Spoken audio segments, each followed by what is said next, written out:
lagi bersama kakak Intan Trianfani ya, atau yang kalian biasa panggil dengan sebutan kakak Intan. Kembali bersama kakak, itu artinya kita akan belajar bahasa Indonesia ya. Oke?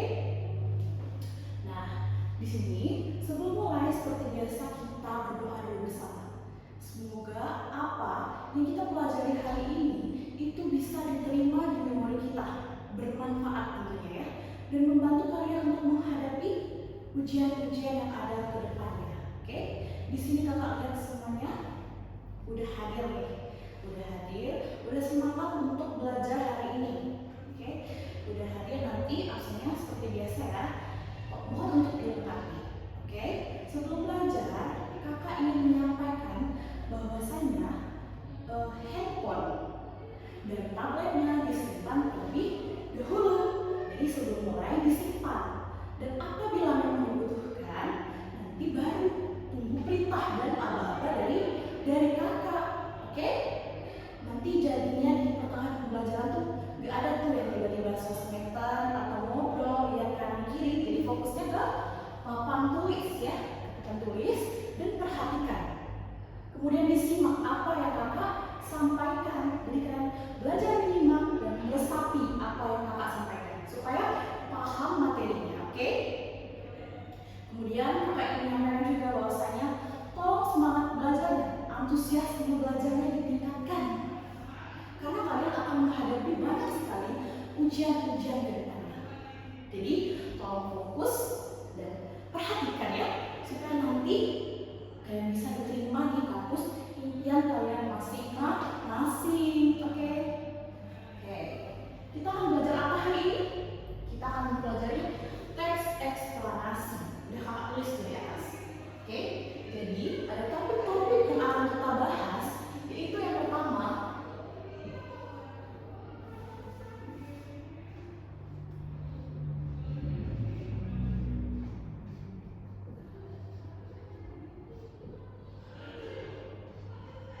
ya, ada pengertian teks eksplanasi. Oke? Yang kedua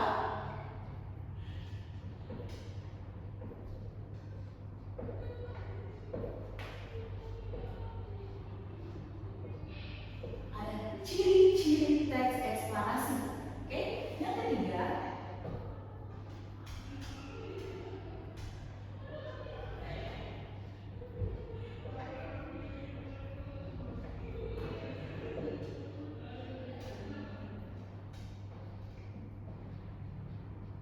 ada struktur dan kebahasaan. Oke? Jadi izinkan sebentar ya kakak membagi waktu untuk kita belajar supaya lebih terstruktur.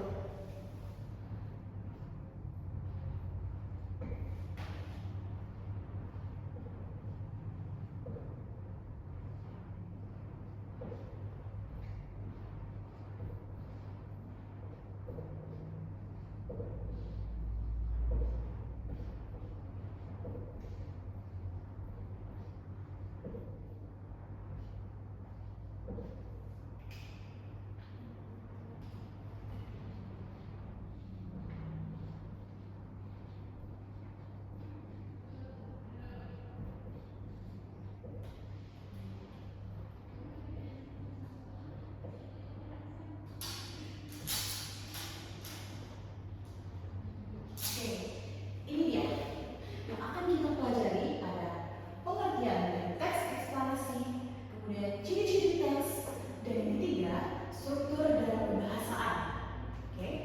Nah, sebelum kita mulai materi intinya, coba simak atau dengarkan pertanyaan kakak terlebih dahulu dan coba kalian jawab ya.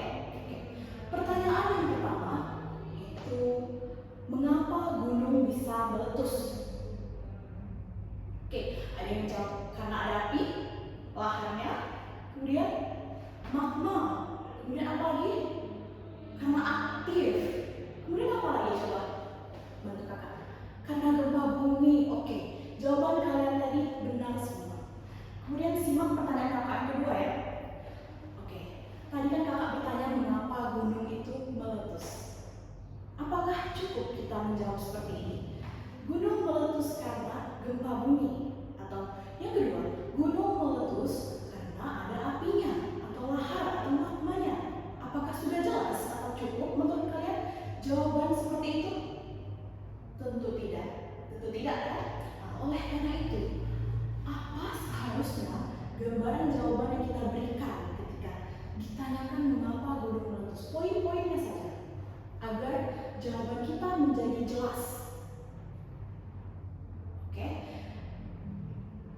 Penyebabnya boleh.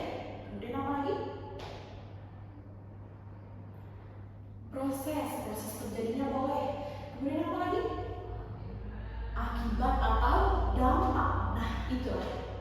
Jadi jelaskan kalau kita menjelaskan bahwasanya gunung meletus karena sehingga mengakibatkan. Nah, itu baru jelas. Dan itu yang akan kita pelajari. Teks eksplanasi. Kakak beri contoh sederhana lagi. Ketika adik kalian bertanya, Kak, kenapa ada pelangi hari ini? Kalian jawab, karena hujan. Pasti dia akan bertanya lagi. Tapi kemarin hujan tidak ada pelangi, Kak. Nah, maka dari itu jawaban kita harus jelas. Karena memang tidak setiap hujan memunculkan pelangi. Kalau hujan dengan intensitas yang besar, bagaimana mau terjadi pembiasan cahaya kan? Oleh karena itu, mengapa jawaban kita harus jelas agar yang bertanya itu memahami. Dan itulah pengertian dari teks eksplanasi. Sekarang coba bantu kakak definisikan. Jadi apa itu teks eksplanasi? Yang menjelaskan suatu peristiwa boleh. Kemudian apa lagi? Menggambarkan fenomena boleh. Kemudian apa lagi? Memaparkan suatu kejadian. Oke. Jawaban kalian itu benar semua. Tapi di sini bantu kakak ya untuk kakak bantu untuk menyempurnakan jawaban kalian.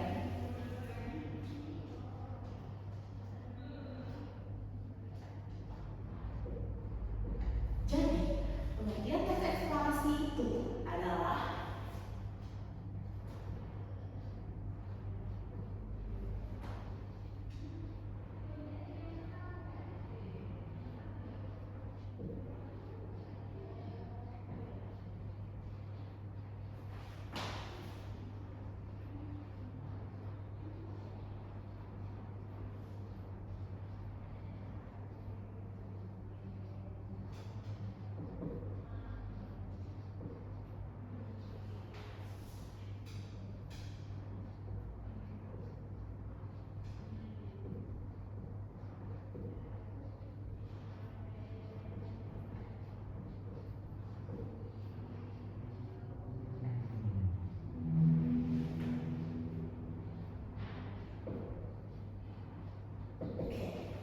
teks yang menjelaskan mengapa dan bagaimana suatu peristiwa atau fenomena terjadi.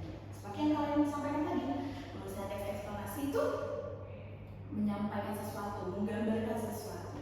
Jadi kata kuncinya di sini supaya kalian paham apa itu teks eksplanasi itu adalah menjelaskan dan fenomena.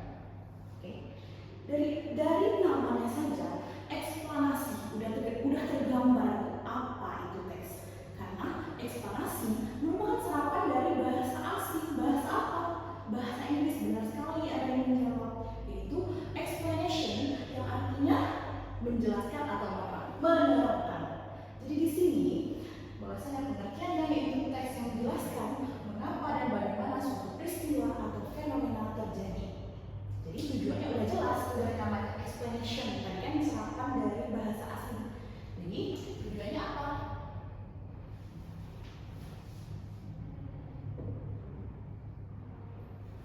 Tentunya memberi pemahaman yang jelas.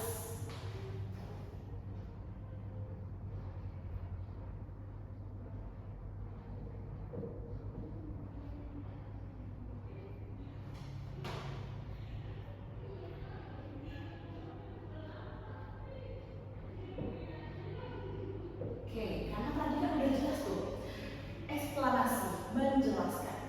Memberi pemahamannya kepada siapa, Pak? Bisa kepada pembaca maupun penulis. Penulis sendiri.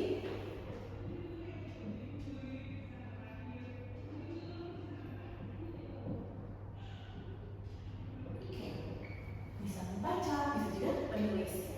Oke, jadi selesai ya kita topik yang pertama, pengertian teks eksplanasi. Oke, kita masuk yang kedua tuh, ciri-ciri dari teks eksplanasi.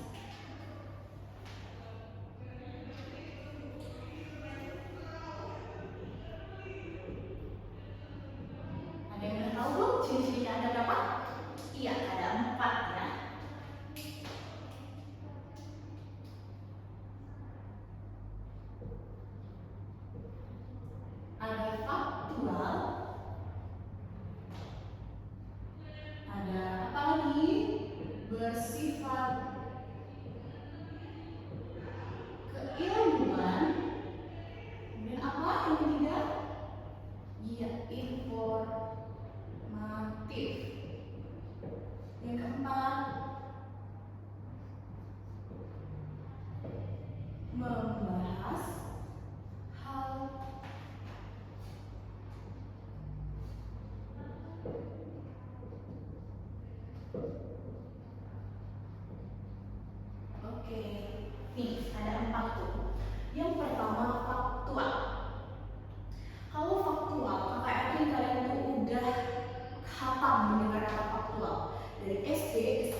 disajikan dengan faktual, fakta. Apa itu faktual? Kalau fakta persamaannya ya, nama lainnya. Jadi faktual itu kejadian yang dibahas di teks eksplanasi itu benar adanya.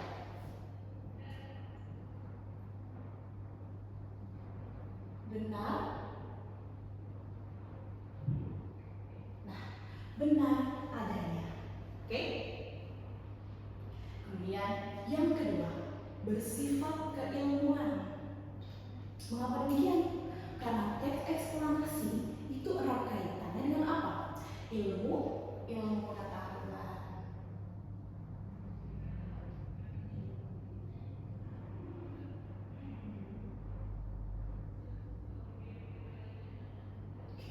Kenapa demikian? Tadi kan kita bahas tuh di awal, gempa bumi, gunung meletus, pelangi, itu mengarah semua dengan yang namanya keilmuan. Ketika kita membahas gempa bumi, gunung meletus, itu erat kaitannya dengan ilmu apa coba? Geografi. Kemudian kita cari lagi di fenomena yang erat kaitannya dengan sosial. Kalian kan belajar sosiologi itu di sekolah apa coba? Pengangguran, demonstrasi, itu bisa jadi topik eksplanasi. Jadi mengarah ke yang namanya ilmu pengetahuan. Oke? Kemudian yang ketiga, informatif, udah jelas ya? Berarti berisi informasi. Memberi informasi, ada yang menjawab benar sekali.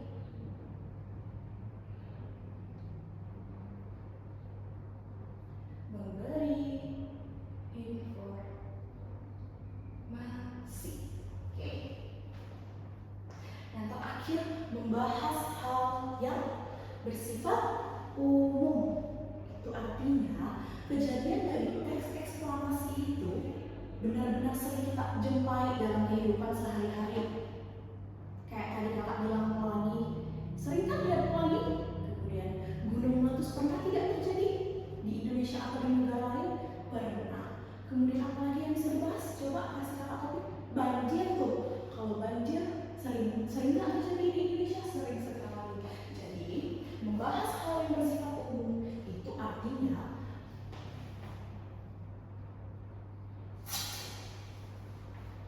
sering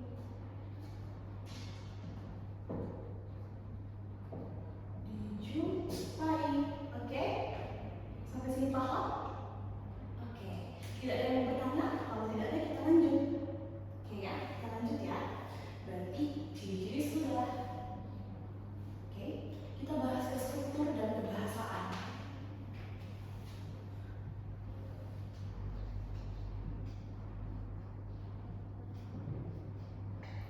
Oke, struktur ada berapa? Ada 3 ya.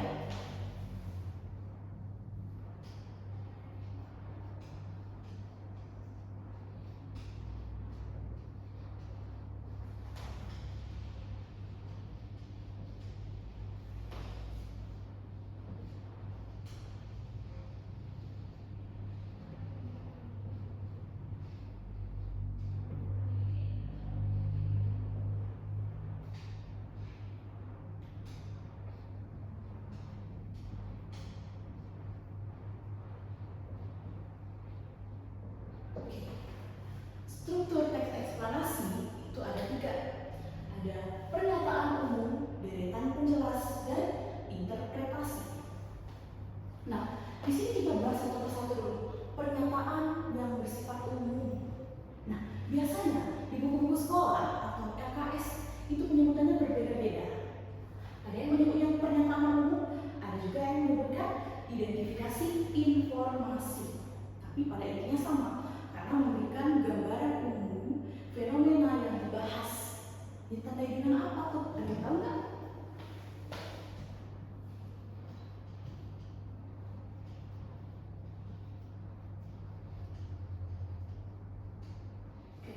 Memberikan gambaran umum mengenai fenomena yang dibahas.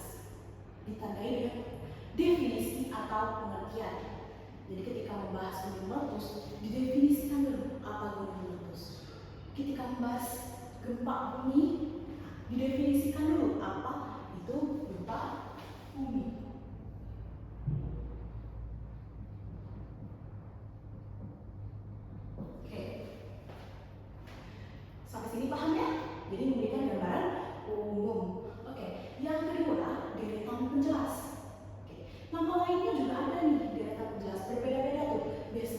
buku sekolah, di LKS, kemudian di sini juga beda. Tapi pada intinya sama. Deretan penjelas itu artinya adalah rentetan kejadian yang menjawab mengapa dan bagaimana peristiwa itu terjadi. Kata kuncinya untuk menjawab atau memahami deretan penjelas ini adalah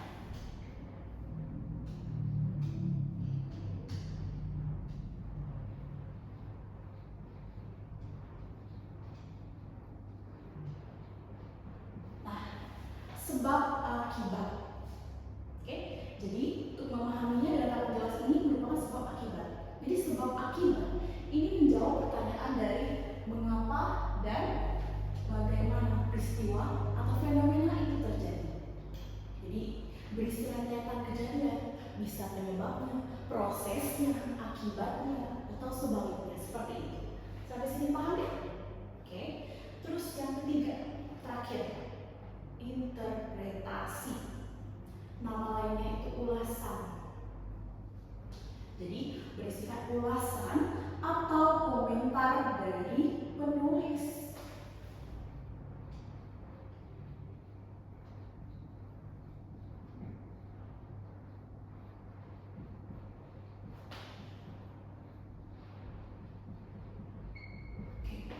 Interpretasi, ulasan atau komentar dari penulis. Jadi setelah membahas topik atau fenomena yang dibahas, pengertiannya, sebab akibatnya, proses, urutannya secara kronologis, barulah yang di akhir itu ulasan atau komentar penulis. Kita ambil topiknya banjir, oke? Sudah dibahas tuh sebab akibatnya. Baru di akhir tuh penulis memberikan komentar. Oleh karena itu ya, sebagai masyarakat Indonesia betapa pentingnya kita menjaga lingkungan kita dengan tidak membuang sampah sembarangan, tidak membuka lahan, seperti itu. Jadi ada komentar penulis di akhir dari teks eksplanasi. Oke, sampai sini paham ya? Kalau paham kita lanjut. Oke, kita lanjut. Itu ada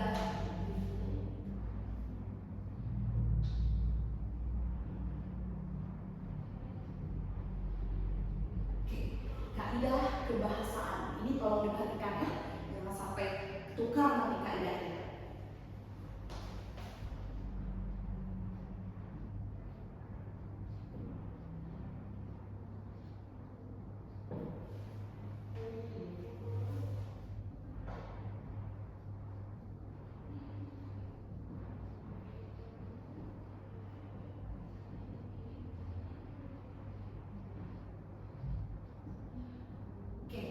Yang pertama, konjungsi.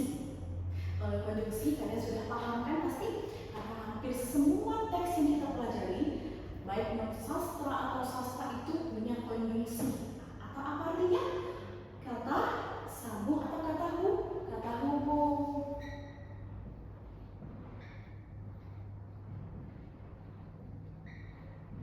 Nah, kata hubung yang muncul dari teks eksplanasi itu terbagi menjadi dua jenis. Ada kausalitas, ada kronologis. Kalau kausalitas, kata kunci biar kalian ingat itu, kita balik lagi nih, ada sebab dan akibat. Kalau kronologis berurutan, urutan waktu.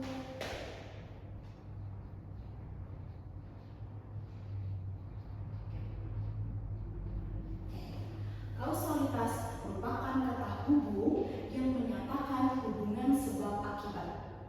Jadi yang berkaitan dengan sebab ataupun juga bisa dengan akibat itu konjungsi kausalitas ya.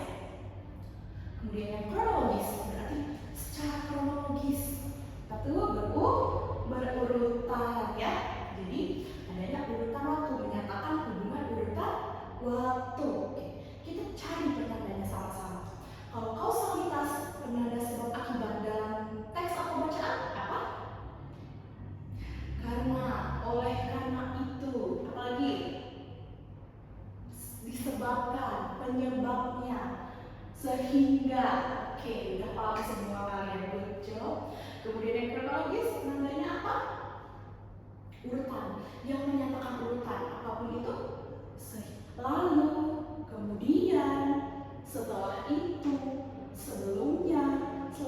selanjutnya, pada akhirnya, seperti itu ya. Saya sini paham ya?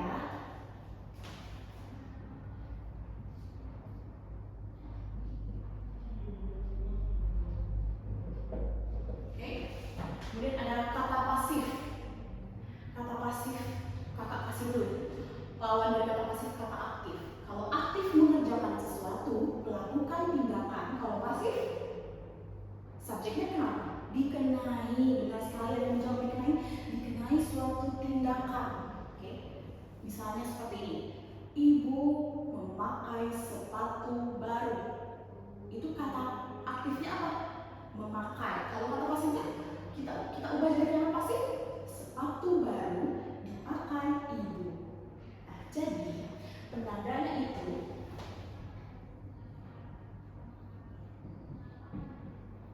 di subjeknya dikenai tindakan ya.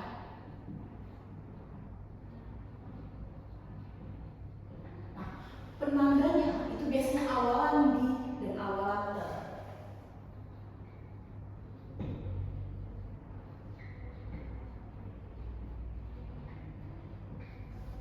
Jadi yang awalan di seperti dibuat, dilakukan, dikerjakan, terjadi, terbentuk. Nah, itu kata pasif, oke?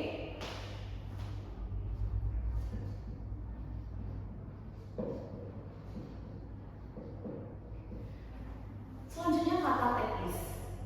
Kata teknis itu apa? Ada yang tahu? Iya, istilah-istilah ilmiah.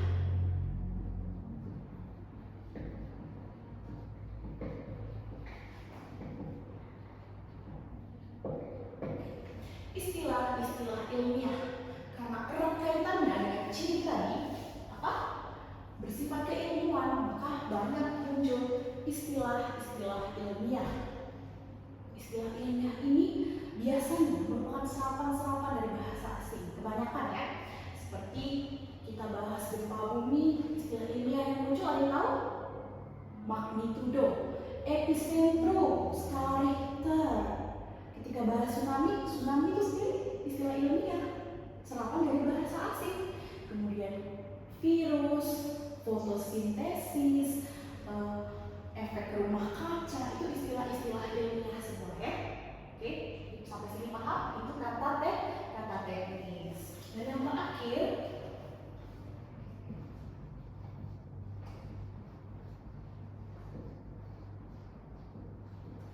kata denotatif.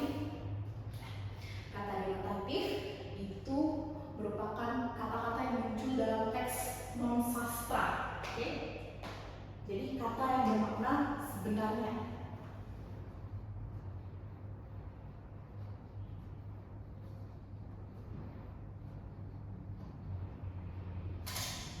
Oke, bermakna sebenarnya. Jika teks bilang A, maka maknanya juga A atau artinya A. Tidak ada maksud lain, tidak ada maksud tersirat. Ya. Ketika dibilang jangan buang sampah sembarangan, artinya memang jangan buang sampah sembarangan. Oke. Ini ya, sudah kita bahas ya, berarti struktur dan kebahasaan.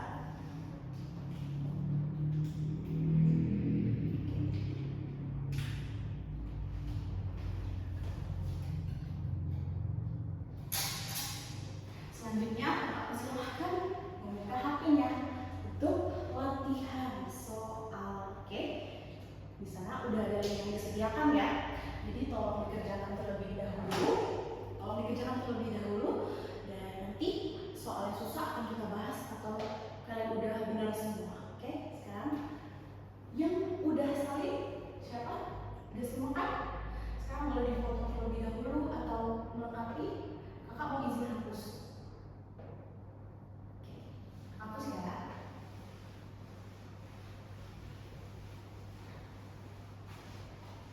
Oke, kamu akan kerjakan soalnya.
yang salah kakak lihat tuh, jadi kalian ditukar tuh antara proses dan penyebab itu mana duluan kan. Jadi yang duluan itu tentu saja penyebab terlebih dahulu ya. Jadi yang pertama kita sesuaikan angkanya itu nomor berapa?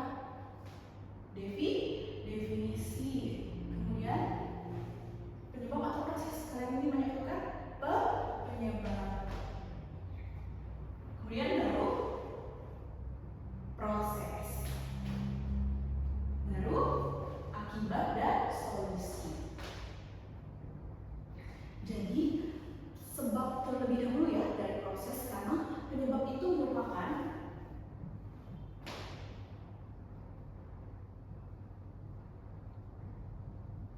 akar masalahnya, baru proses, baru akibat. Jadi kalian banyak tukar tuh antara proses dan penyebab. Oke? Oke. Sampai sini paham ya? Kalau udah ketemu soal kayak gini udah paham ya? Proses.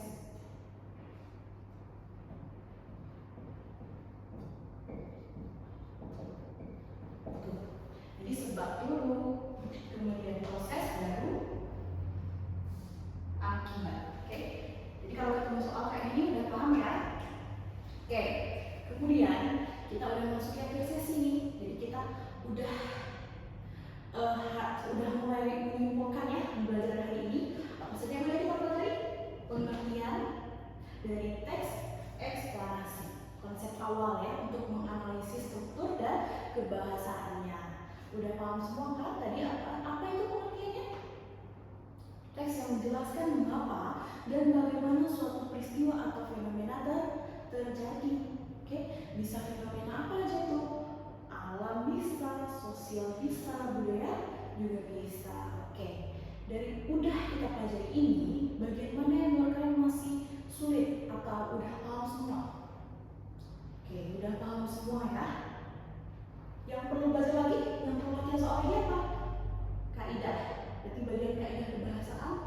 Tolong latihan soalnya diperbanyak lagi ya. Kalau konsep awal kakak yakin kalian sudah hafal tuh pengertiannya, ciri-cirinya. Intinya teks eksplanasi itu menjelaskan